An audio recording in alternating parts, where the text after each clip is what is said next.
Hi everyone, another day in Creepy Town. I'm still in Washington and I wanted to get another video out. I want to keep it on a roll if I can. Today's video is going to be the top 7 tax deductions for your business for 2023. So you still have time in 2023 to start a business and you can take advantage of plenty of write-offs. First thing I wanted to say is that when you have a business, you can write off just about anything but the kitchen sink. You, as an individual, can't write off your cell phone, let's say, and your internet and other expenses. But when you have a business, you can. And I'm going to explain a little bit about why. Internal Revenue Code Section 162 says that you can write off all ordinary and necessary business expenses. Those are common and acceptable business expenses. So let me give you an example. So in 1994, there was a woman named Cindy Hess, and she got a breast enlargement, right? And she wrote it off on her tax return. So the IRS just laughed at her. They just thought it was just the craziest thing.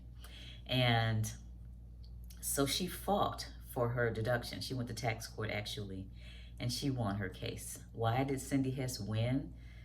Why did she get a deduction for her breast enlargement? Because Cindy Hess, better known as Chesty Love, was a pole dancer.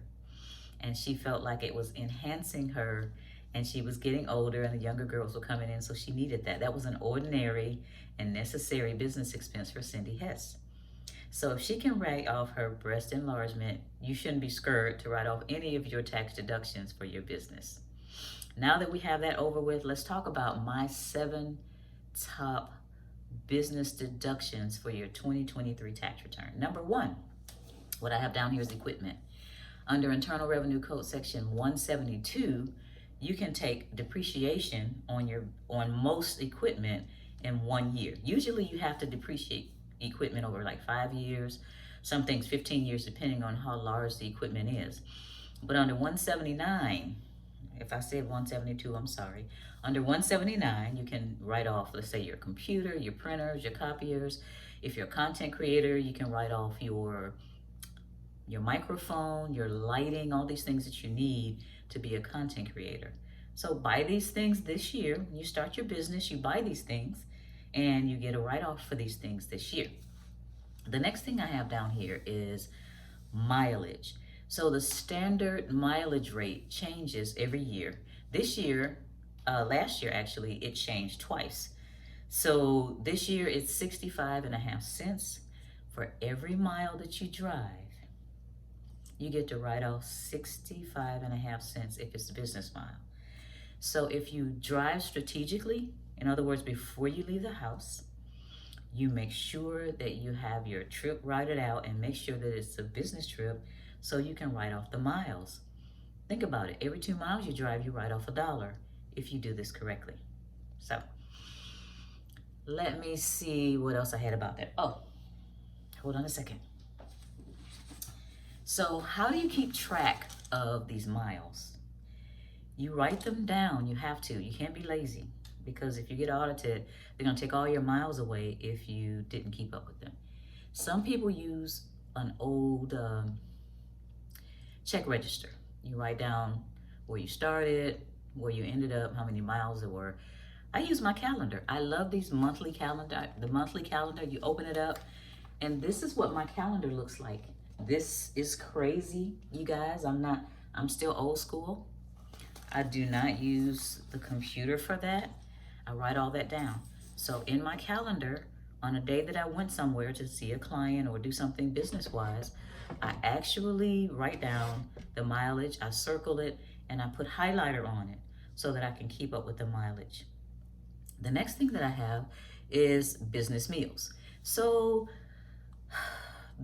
for this year, 2023, the meals went back down to 50%. They were in 2021 during the pandemic, they were at 100%, but now they're back to 50%.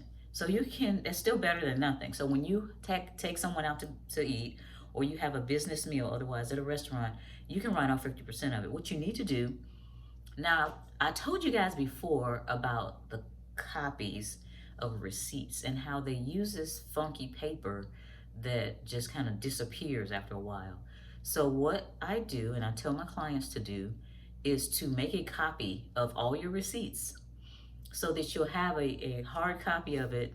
And if that other one fades away, you still have a copy. Now, on that copy that you make, write down who you spoke with and what you talked about.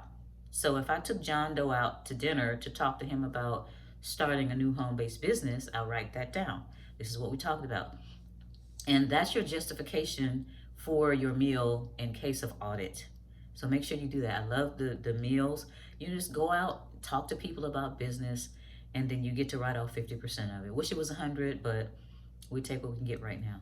The next one, number 4, is continuing education.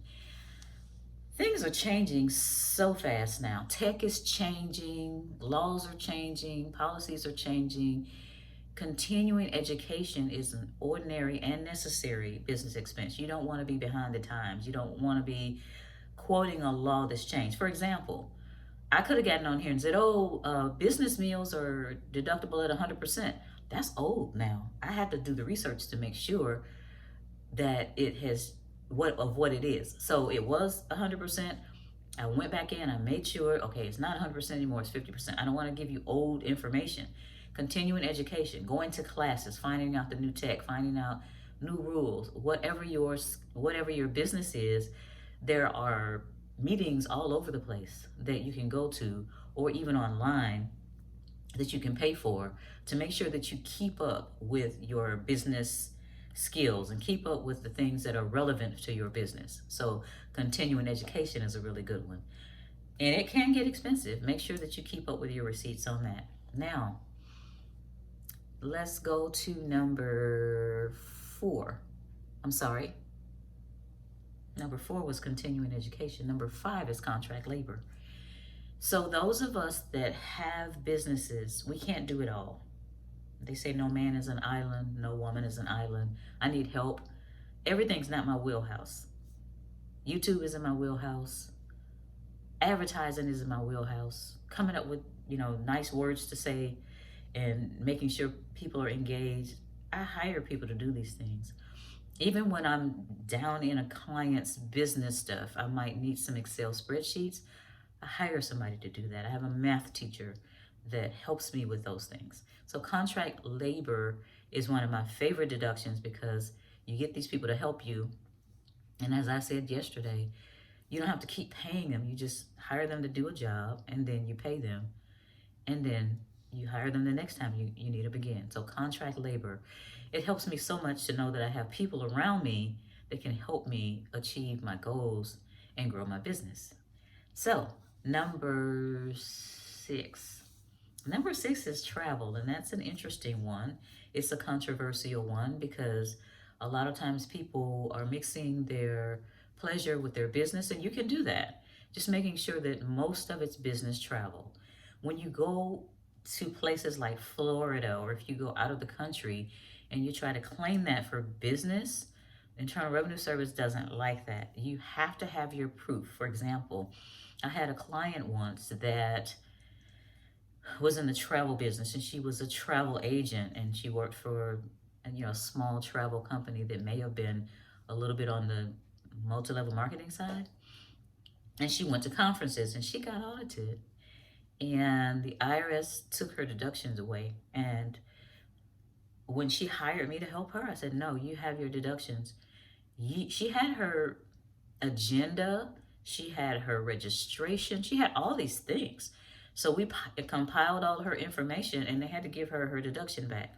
So if you're traveling, make sure that you have, especially if it's out of the country or some place like Florida or California or something like that, make sure that you have the agenda for the meetings that you're going to, the conference that you're going to. Make sure you have all of your receipts for that.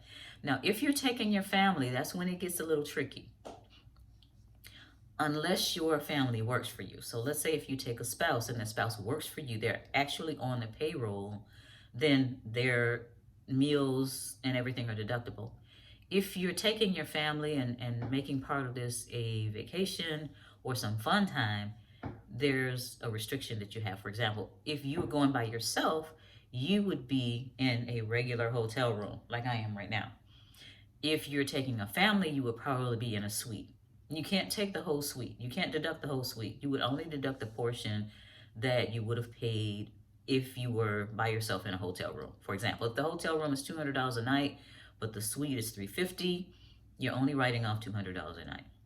And there are other restrictions to do with travel, but don't be afraid to take your travel, especially when you are traveling for business.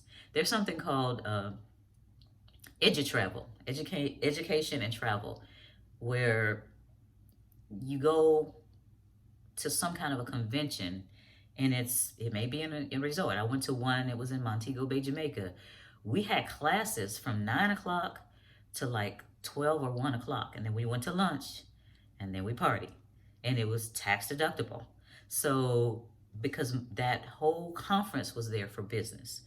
They used to, and I don't know if they still do, they used to have cruises where you could go on a whole cruise and there'll be people teaching class on the cruise. So those are things that are, I don't think that the IRS likes that, but it's still travel and it's still deductible. Just make sure you have your documentation. And number 7, last but not least, marketing and advertising. You have got to let people know that you're out there. You really do. And it takes a lot of money. I had one mentor that says he spends $10,000 a month to make $100,000 a month. And I totally understand that. So you want to make sure that your advertising dollars are being kept up with and that you spend those advertising dollars. You've got to let people know you're out there. Facebook marketing, you could be doing advertising in other places. There's something called pay to play, where you might want to get on somebody's podcast. They might want money for you to get on their podcast. However you find that's best for your business to advertise, you do that, and it's tax deductible. So I am going to review for you those 7 tax deductions for 2023 for your business, my favorite 7. Going back, number 1, I talked about equipment, writing off all your equipment this year. Number 2, I talked about mileage, 65.5 cents per mile.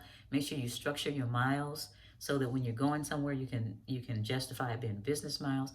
Number 3, I had business meals. Go talk to people about their business, and you can take 50% of it, not 100, but 50% of it.